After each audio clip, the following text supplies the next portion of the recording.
habang naglakad-lakad kami ng kasama ko kasama exercise na. Bali, pupunta kami ng tindahan kasi may bibili na akong ingredients para gagawa ko ng kusino. Kwentuhan muna tayo. Tapos, ngayon lang dito sa Hungary.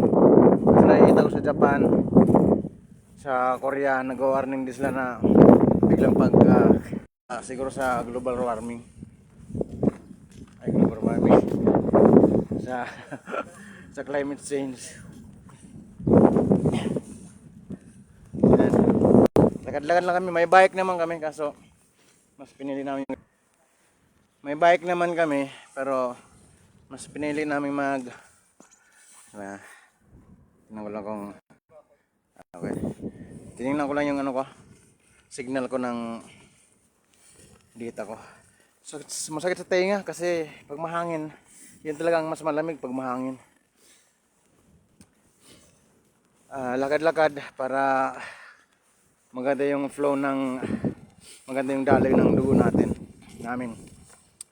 Kasi sobrang lamig nasa bahay lang kami, puro higa, kain higa.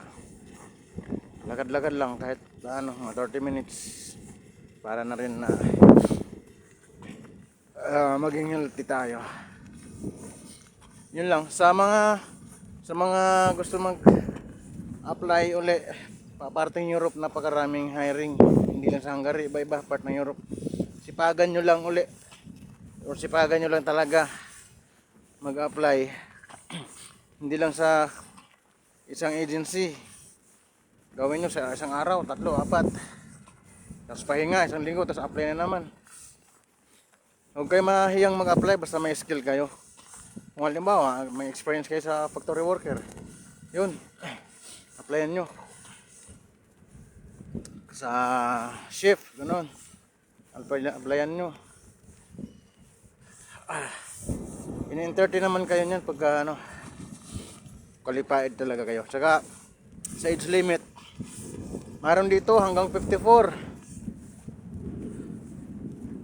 Kasi may yung tropa ko kasama ko sa trabaho, yung kasama niya dati sa trabaho sa Pilipinas, nasa airport ngayon, forklift operator, 54 years old, tanggap pa. So hindi masyado mahigpit sa age limit dito sa Europe. Saka kung may tato, walang problema. Pag may tato, walang problema. Pero pag nag-apply kayo para presentable rin kayo tingnan, kung maaari, tabunan nyo muna. Mas mag-long sleeve kayo, ganun. Huwag nyo ipagkandalakan na agad yung tato nyo. Pero hindi naman siya mahigpit. Pero kung gusto nyo maganda yung tingin sa inyo, at itago nyo muna yung tato nyo pag pumunta kayo ng agency. Pero pagkatapos naman nun, pagka requirements na kayo lahat, pwede nyo ilantad yun. Kasi hindi naman nila sinasabi na bawal eh. Pero ikaw sa sarili mo, kung may tattoo ka, gusto mong presentable ka tingnan, tago mo yung tattoo mo. Kasi ako, short sleeve ako eh.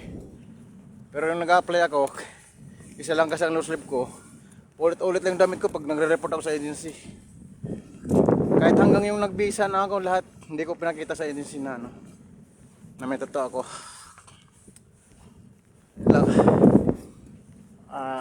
Sakit talaga. Masakit sa tenga. Ito man dito sa likod ko. Itong likod ko na yan, sumunawak na yan. Ano yan? Trigo yung may nakatanim na nga yan eh. Ewan ko kung mabubuhay ba kasi nabaon sa sila. Tinaniman na nila yan eh. May ibon na yan.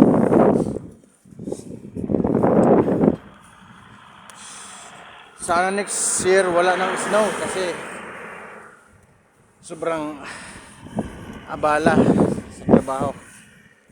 Sana, sabi ng mga lokal dito, hindi naman daw taon-taon nag-i-snow. Swerte daw kami kasi nag-experience kami ngayon ng snow tapos ang kapal. Pero kahit walang snow, malamig pa rin. Pero hindi ganun katulad ng ngayon na masakit talaga sa kamay. Yun lang mga bay, kasi nangangalay na ako sa kahit may gloves dahil may hangin, tumatagos yung lamig. Tumatagos lang yung lamig. Bye-bye. Magandang hapon dyan sa Pilipinas.